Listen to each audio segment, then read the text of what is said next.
Dulu tahun 2012 kami Cahya Mulia Farm sudah pernah riset, memang pernah menekan FCR maksimal sampai angka 0,5 sampai 0,6 saja. Itu pun butuh bibit yang benar-benar berkualitas grade A, mungkin sortiran pertama.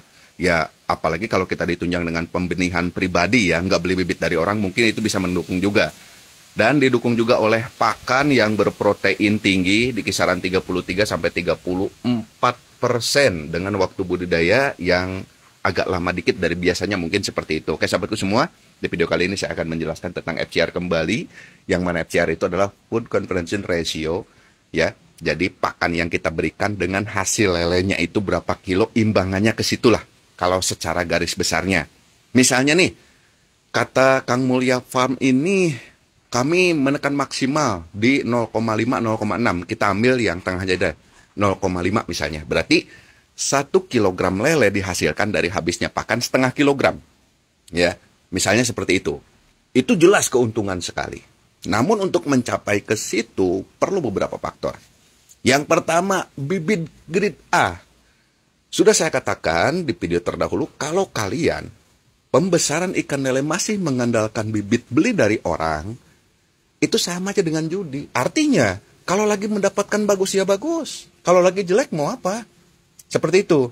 Tapi kalau kita atau Cahya Mulia Farm ini sebagai pembenih juga, seperti saya sendiri di sini melakukan pembenihan sendiri, lalu bibit grade A tersebut itu sortiran pertama beberapa ikan yang besar, misalnya 3.000 ekor yang besar duluan, yang lain masih kecil. Nah, itu grade A.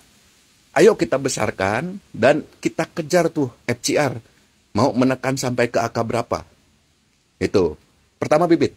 Yang kedua ditunjang dengan pakan. Nah, Cahya Mulia Farm juga dalam risetnya mengatakan pakan yang kami gunakan itu berprotein tinggi 33 sampai 34. Kalau bisa lebih daripada itu monggo silahkan untuk menunjang segala sesuatunya.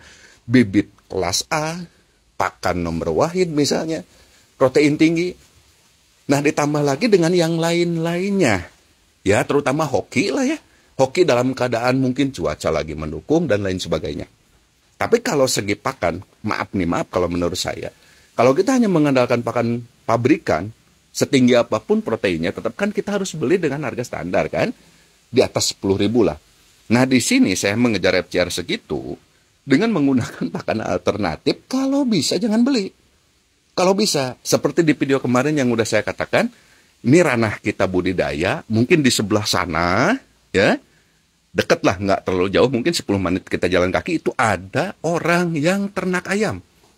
Kita deketi, kita join, jangan pelit, kita juga kasih lele ke dia, siapa tahu dia juga mau makan. Nah nanti, ayam yang berguguran, limbah ayam, ataupun maggot yang ada di kandang tersebut kita tarik. Tapi dengan catatan gratis, kalau kita memang mau kejar FCR. Intinya gini lah, FCR itu kalau menurut saya bukan hanya dari kejaran rumusnya saja. Faktornya yang kita lihat, termasuk apa? Dukungan pakan.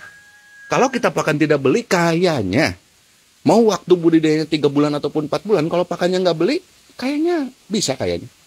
Walaupun pakan tersebut ada proses, misalnya orang yang ngambil dikasih buru misalnya, atau orang yang ngelola itu dimatangin dulu, dikasih buru, dikasih upah, ya hitungannya juga nggak seberapa daripada kita beli pakan pabrikan yang notabene proteinnya tinggi, pasti mahal juga pakannya. Ya, semua itu ada dalam ranah analisis. Semua itu, katakanlah, kejaran kita sebagai pembudidaya untuk meningkatkan keuntungan. Dengan cara apapun.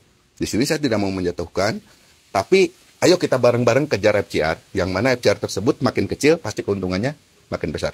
Terima kasih.